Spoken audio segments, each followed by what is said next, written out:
The briefing is brought to you in association with the Sustainable Cities in Action Forum at Expo City Dubai. The Sustainable Cities in Action Forum at Expo City Dubai is a place for city leaders, developers, architects and designers to come together and innovate for the future of urban spaces. It's an opportunity for the Global South to convene in the Global South. It's a testbed for real-world solutions that will shape the future of people and planet. You can hear from the innovative thinkers and inspirational voices that drove the narrative at this year's edition by listening to Monocle's special episodes of The Briefing, recorded live at Expo City Dubai in March. Find and listen to the shows now at monocle.com or wherever you get your podcasts. The Sustainable Cities in Action Forum 2024. Collaborate, innovate, transform.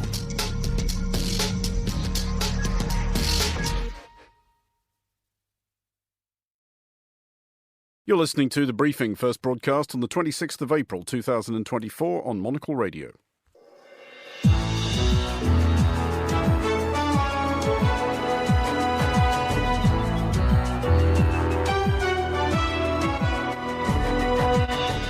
Hello and welcome to The Briefing, coming to you live from Studio One here at Midori House in London. I'm Andrew Muller. Coming up on today's programme. There's no substitute, in our judgment, for face-to-face diplomacy in order to try to move forward, but also to make sure that we're as clear as possible about the areas where we have differences.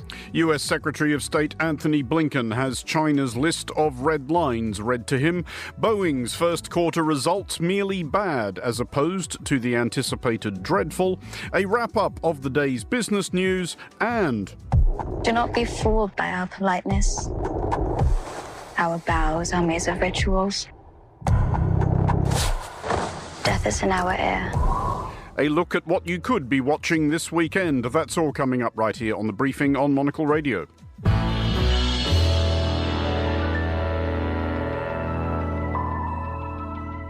Welcome to today's edition of The Briefing with me, Andrew Muller. The United States and the People's Republic of China are once again attempting to decide how much they dislike each other. US Secretary of State Antony Blinken is in Beijing, where his opposite number, Chinese Foreign Minister Wang Yi, welcomed him much as the local protection racket might welcome a new business to the neighbourhood. Quote, should China and the United States keep to the right direction of moving forward with stability or return to a downward spiral? Joining me to discuss how one even begins answering that question is Isabel Hilton, founder of China Dialogue and a visiting professor at King's College London's Lau Institute. Isabel, what would have happened if Blinken had said, I'll take the downward spiral, please? Well, then he certainly wouldn't get a meeting with Xi Jinping. That still hasn't been confirmed, but he would be on the naughty step. I mean, the Chinese have taken a pretty robust view of this visit. As you know, the foreign ministry issued a very long statement in fairly unfriendly terms saying, this is how you're to behave while you're here. And if you do, well, okay, we can carry on talking. Oh, but by the way, it's good to talk, but if you go on saying one thing and doing another, that's not good enough. So it's pretty undiplomatic stuff, and I doubt there's going to be huge progress on either side, frankly. I mean, before we get to today's meeting, if we measure the current situation against, I don't know, the last decade or so, how good or bad are things between Beijing and Washington? Compared to a decade ago, very bad. Compared to 2 years ago, even a year ago, marginally better. Not in the sense that any of the structural issues have been resolved, but with at least they're talking and agreeing to manage their differences. Both sides have said, look, we are going to have differences. It's important not to let these get out of control. But on the margins of those statements, things continue to happen. China's behavior vis-a-vis the Philippines in the South China Sea has been extremely provocative recently, and this particular Philippines government is an ally of the United States, unlike the previous one. So, you know, the talk goes on, but the provocations continue. And on the US side, there's more and more robust rhetoric over trade issues, over, you know, what should be banned, over sanctions, over Xinjiang, over support for Taiwan. So, you know, talking just about holds it together for now. And so these visits do matter, but we shouldn't really tick off the scorecard of achievement. beyond that. Wang Yi, Chinese foreign minister, has been keen to set out what he described as red lines on areas like sovereignty, security and development. I mean, what is, to narrow this vague conceptualization down somewhat, what is an example of a red line that China will not tolerate the United States crossing? Well, the prime one is Taiwan. That's the first red line in the statement. It must not be crossed. Taiwan is part of China. The Taiwan question is China's internal affair. And that's the one they're saying we can do what we like over Taiwan. Just stay out of it. It's none of your business. Now, of course, that's a direct challenge. Taiwan has a treaty relationship with the United States. It has a big economic and political relationship with the United States. So to say we can do what we like and you can't interfere is a bit of a red rag. That's not something the US could accept. Beyond that, human rights in Xinjiang, the question of slave labor, Tibet, those are the traditional ones. But there's a wider picture here, which is that China is seeking to redefine the global definitions of human rights, in the sense that now they talk about universal human rights with air quotes around the universal. And they're essentially saying you cannot interfere in the internal affairs of another country, starting with China, but also as a proposition for the world, which radically rewrites the UN approach.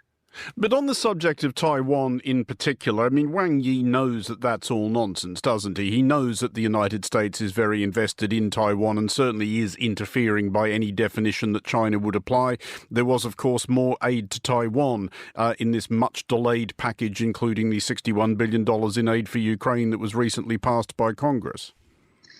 Indeed, China knows that the United States isn't going to stay out of Taiwan, but China is just hardening up the position. I mean, China used to say we advocate for a peaceful resolution of Taiwan. Now it's far more robust, and by laying down these markers, by saying that peace on the Taiwan Straits and, quotes, Taiwan independence are as irreconcilable as fire and water. They're basically saying if anything happens in the Taiwan Straits, it's the fault of the United States, or if anything happens on Taiwan proper, for that matter, it's the fault of the United States, rather as they do in Ukraine, where essentially they blame Ukraine's supporters for adding fuel to the fire, rather than Russia for invading in the first place. Well, on which subject, Blinken did turn up in Beijing with kind of a riot act of his own. He has said that in his meeting with Xi Jinping, he did challenge him on China's support for Russia. Is there really any hope of, if not the United States actually prizing China and Russia apart, then encouraging China to see that Russia is perhaps not the winning side to be on? Well, I think the difficulty there is that I don't think Xi Jinping can afford to see Putin lose in any major way, or Putin to lose his position. And losing the war you never quite know where that ends. So what China's trying to do is to stop the negative consequences for China becoming too great, while taking careful note of the limitations of what the United States can do. Because beyond supporting the military effort in Ukraine and imposing sanctions, we've seen that those sanctions are full of holes, particularly if countries like India and China put their mind to getting around them, as they have. So the fact that China supplies dual-use technologies to Russia, they're not actually directly supplying arms, but they are enabling Russia to rebuild its military-industrial base. And those dual-use technologies, such as drones, have been critical in the war itself. So it's pretty blatant sanctions busting in spirit, if not in law. Now, the threat that the United States is bringing in Blinken's briefcase is that if this goes on, the United States will sanction China's financial institutions, the banks. And this is another arena of contestation which is going to go on getting worse. So the US control of the dollar and therefore of international transactions is a pretty powerful weapon. But when deployed against Russia, as it has been, what has happened is that China and Russia are now doing their trade denominated in renminbi, in the Chinese currency. The same with Iran. And China's trying to build up alternatives to the SWIFT system and partly to insulate itself from any sanctions that might arise from Taiwan. So the more that threat is dangled, the more China will make efforts to build alternative systems. And to sanction, for example, a major state-owned Chinese bank would be a kind of declaration of financial war, and that would be a very serious situation. Isabel Hilton, thank you as always for joining us. You are listening to The Briefing. Here is Monica Lillis with the day's other news headlines. Thanks, Andrew. Haitian Prime Minister Ariel Henry has resigned, paving the way for a transitional council to lead the embattled country. The 9-member Transitional Council, where 7 members will have voting powers, is expected to help set the agenda of a new cabinet. The South Korean government has denied being responsible for the disastrous 25th World Scout Jamboree last year, after being held to blame by investigators. Last summer, tens of thousands were evacuated from the campsite due to problems with the food and medical facilities. A huge black barrier to block Mount Fuji from view will be installed in a popular photo spot by Japanese authorities, exasperated by crowds of badly behaved foreign tourists. Construction of the mesh net, 2.5 metres high, and the length of a cricket pitch at 20 metres will begin as early as next week. Those are the day's headlines. Back to you, Andrew. Thank you, Monica. You are listening to The Briefing on Monocle Radio with me, Andrew Muller. Time now to take a look at the latest business news with the Head of Investment at Interactive Investor, Victoria Scholar. Victoria, first of all, a rise in shares in Google's parent company, better than expected earnings. Do we understand why they were better than expected? Yeah, a pretty huge rise, actually, more than 11% in terms of the surge in Alphabet's share price. I think it was partly due to the fact that its earnings beat expectations, but it was also because the company reported its first ever dividend worth almost $2.5 billion, which investors are clearly very happy about. And looks like its valuation looks set to surge past $2 trillion. The company is also returning cash to shareholders, not just through the dividend, but also through a $70 billion share buyback. So it's a major payday for Alphabet's investors. In terms of the results, we know that revenue jumped 15%, outpacing expectations. The company's CEO, Sundar Pichai, said that it was a strong performance for search, YouTube, and cloud, and Google was well underway in artificial intelligence. I mean, good news elsewhere in the tech sector as well. A strong set of results from Microsoft. Are these related phenomena in any respect? Yes, absolutely. Both companies are heavily invested in artificial intelligence, which is a huge market theme and has been propelling gains across the tech sector, with companies like Nvidia staging incredibly strong share price performances over the last 12 to 18 months. But we've seen that shares in Microsoft jumped by more than 4% after it reported earnings that beat expectations, revenue hitting nearly $62 billion, and that's because of billions in investment into AI, particularly in cloud computing, where revenue surged by 20%. And its CEO, Satya Nadella, said that Microsoft's AI tools are orchestrating a new era of AI transformation, driving business outcomes across every role and industry. Is there any caution discernible in the market where these AI-led surges in shares are concerned? This would not be the first tech bubble which has popped when it proved something short of what was expected. Yeah, I think that's absolutely right. And there's no doubt that valuations have got pretty ahead of themselves. And that's why we have seen some stocks correcting in recent weeks. We've seen huge share price gains for the likes of Microsoft, Meta, Nvidia and others. And so I think investors are thinking that stocks are pretty expensive right now. So it wouldn't be surprising to see more of a correction. And just finally, another topic that will have been raised in the meetings between US Secretary of State Antony Blinken and his Chinese hosts is the future of TikTok. There has been some sort of announcement from its parent company about whether it's going to do what the US is telling it. Yes, and it looks like the parent company isn't going to do what they're telling it to. China's tech giant ByteDance insists that the company has no plans to sell TikTok after the US passed a law to force the sale of the business or else ban the social media company altogether stateside. TikTok said it's planning to challenge the unconstitutional law in court after a tech website, The Information, said that TikTok was exploring a sale of its US operation without the algorithm. Now, this is a company that's 20% owned by its Chinese founder, but it's actually majority owned by institutional investors. So 60% are owned by them, including some major US companies like the Carlyle Group and General Atlantic. Victoria Scholar at Interactive Investor, thank you for joining us. You're listening to The Briefing on Monocle Radio.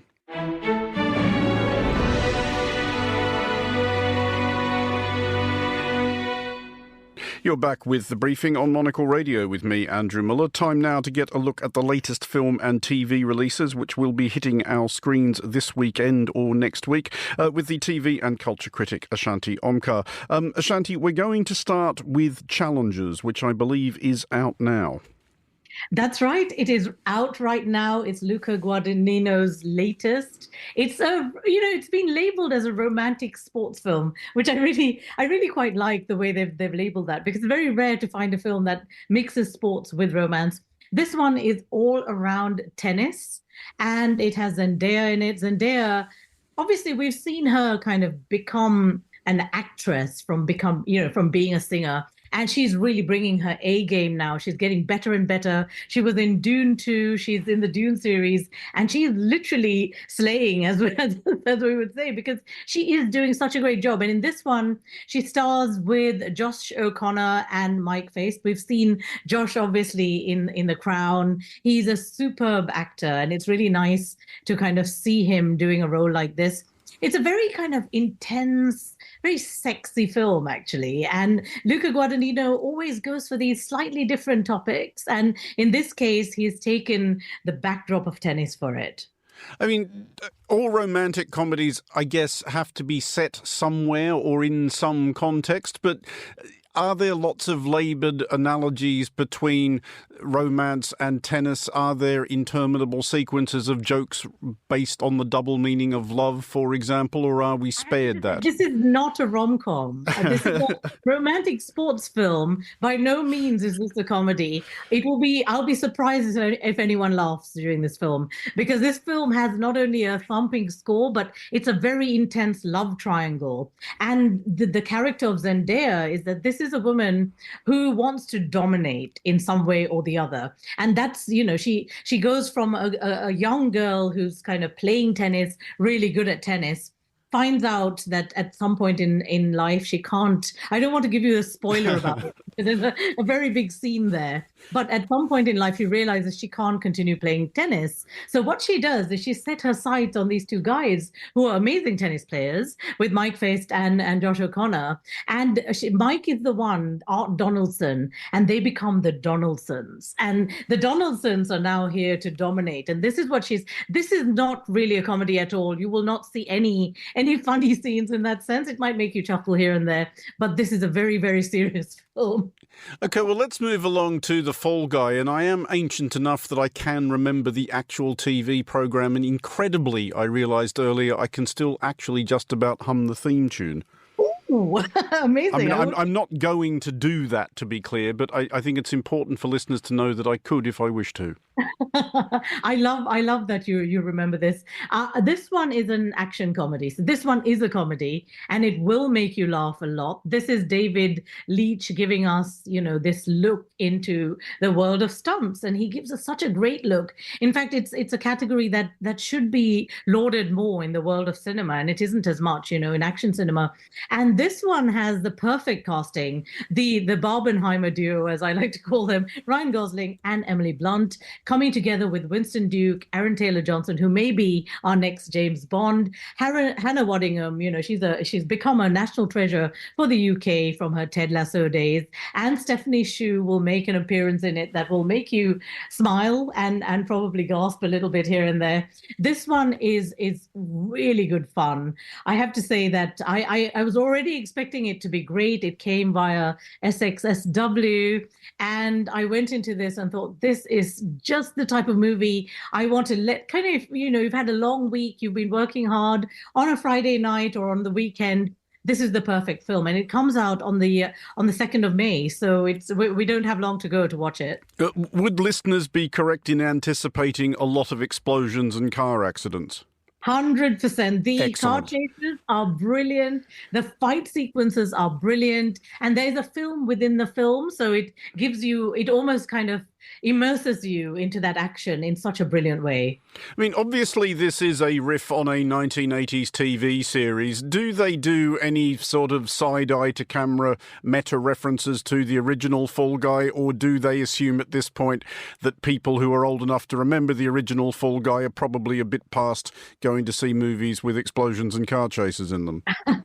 Well, there are bits and pieces, but to be honest, this is a completely new film in its own right. And whilst it gives a nod to the old series from the 80s, this one really is it's its own story in its own right. So you'll see little bits here and there, but this is very much in a modern setting.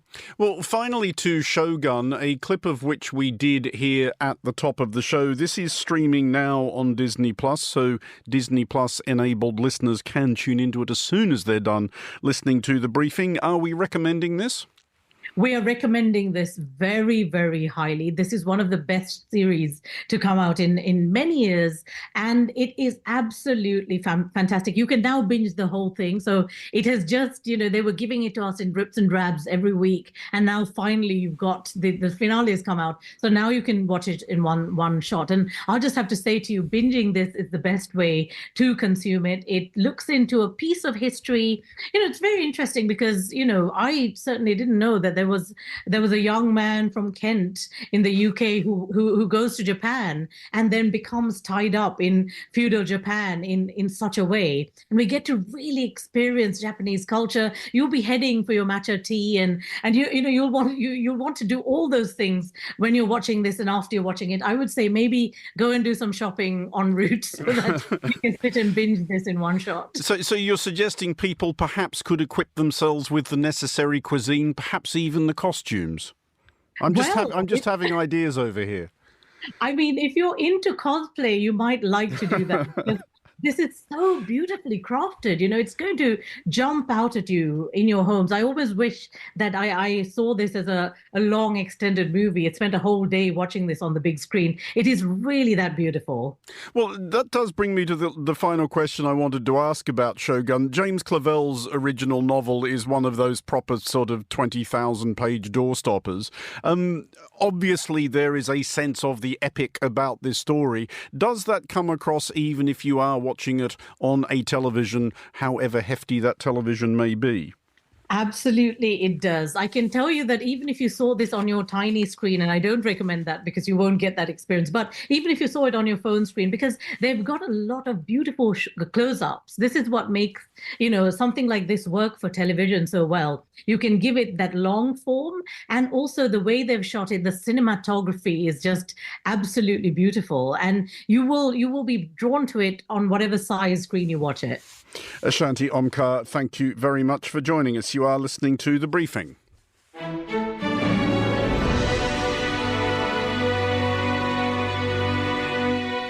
You are back with The Briefing on Monocle Radio. Good news has been in such short supply for Boeing of late that they're probably pretty content at this point with news which is not quite as bad as they expected. Boeing's first bunch of quarterly results for 2024 reveal that persistent problems with their 737 MAX aircraft have indeed had an impact, causing Boeing to burn through near enough to $4 billion, though this was $500 million less than they had been braced for. Boeing shares remain disinclined to take off, however, down more than 34% since the beginning of the year. Well, joining me now is Anita Mandarata, a special advisor to the Secretary-General of the United Nations World Tourism Organization, and who also runs a global management consultancy specializing in tourism and development. Anita, is it fair then to say that the problems with 737 MAX have registered with airline passengers? Indeed. And firstly, thank you very, very much for having me. I'm very grateful, and I'm grateful for the focus on this. The 737 MAX has indeed put the spotlight on Boeing with travelers and investors in a way that Boeing definitely did not want. It's been a very difficult 5 years for them, and the last 4 months have been particularly challenging.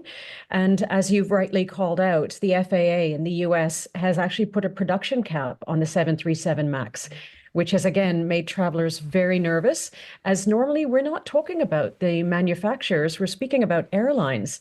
And now the boardroom conversations have gone to the dining rooms with travelers themselves. I mean, are people miscalibrating the risks here? There is that old joke in journalism about how nobody ever wrote a headline story about a plane that took off and landed just like it was supposed to.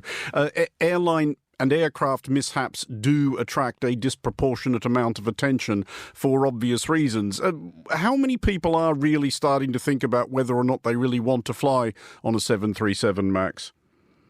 You're absolutely right. The natural drama of any footage that we see about airlines in trouble, especially when it comes through social media and what Boeing has experienced, elevates the anxiety around air travel as a whole. So it actually goes beyond the 737 and beyond Boeing. It impacts the traveler's perception of the safety of airline travel per se. Research was conducted just before Easter this year with over 2,000 UK adults asking exactly what you just inquired on. And very sadly, almost 33%, so almost a third of those interviewed, are saying that they're losing trust in air travel. So again, this goes beyond Boeing. It impacts Airbus, which is ultimately the largest share of airline manufacturing, Boeing having 40%, Airbus 60%. But it's making people anxious. And for the first time in a long time, travelers are actually looking at not just what their airline they want to travel on, but the aircraft that airline actually utilizes. This is unnatural. 16% are checking the actual aircraft type. And it's only going to get worse, I fear. Do Boeing appear to have any ideas about how to restore trust? So I guess I'm asking, is there any readily understood industry template for this kind of thing? Because it's not the first time that an aircraft manufacturer or an airline has had to reassure passengers. Accidents do happen. Indeed, you are absolutely right. And sadly, accidents do happen, as they do with train travel and with car travel. Unfortunately, however, this, again, as I say, covers all airlines per se. An interesting aspect of the airline industry is that as much as the airlines and the aircraft manufacturers will compete on many elements, they will never compete on pricing. I beg your pardon, on safety. That is one area they will never compete on. So when we look at what's happening in terms of travelers themselves and the airlines, they're proceeding with caution. Boeing in particular has the internal challenges and the solutions they need to find, which starts ultimately with leadership. They were given by the US government 90 days back at the end of February to come up with a very clear plan for safety and transparency that they need to communicate. In addition, as you know well, there have been very significant leadership changes within Boeing itself. But then when we look externally, what Boeing is needing to very much be transparent about is changes in culture, putting safety and quality ahead of profit, and changes of ethics of leaderships linked very much to what I've just shared, and in commitment to travelers to ensuring that they can have the peace of mind going forward. This is something that is now an expectation of both the industry and the travelers themselves, as well as investors. So Boeing has quite a significant to-do list to focus on at all levels, from the point of view of industry, travelers, and investors. Hey, just finally, I did mention introducing this that Boeing shares have tanked fairly dramatically since the start of this year, and this has been going on for a while. Does that reflect an amount of nervousness from the markets that the 737 MAX may not be out of the woods yet? Because one or two more mishaps and the problems start to look a bit terminal with that aircraft, don't they? Indeed. And again, it's the aircraft, but also it's aviation per se. I think it's also putting this in context that you and I are travelers. We were grounded for many years because of the pandemic, and there were over 14,000 commercial aircraft grounded. This is the first year we've had the blessing of seeing aviation routes being established. And so with Boeing having to ground many of its 737s, with 737 production being capped, that means that global travel is being held back in terms of the ability to provide the capacity that the world needs to get traveling again, and for cargo as well. What does this mean for us as travelers? Difficulty in getting our actual seats in terms of being able to book where we want to go when, increases in pricing, and as you've called out, the increases in anxiety. So it's going to be a very challenging year for Boeing and for all of us in the flying public. So we need to keep an eye on this, and I'm grateful that you are keeping Monocle's eye on this. Anita Mandirata, thank you very much for joining us. You're listening to The Briefing on Monocle Radio. And that is all for this edition of The Briefing. It was produced by Tom Webb. Our researcher was George Ruskin, and our studio manager was Tamsin Howard. The Briefing returns on Monday at the same time. I'm Andrew Muller. Thanks for listening.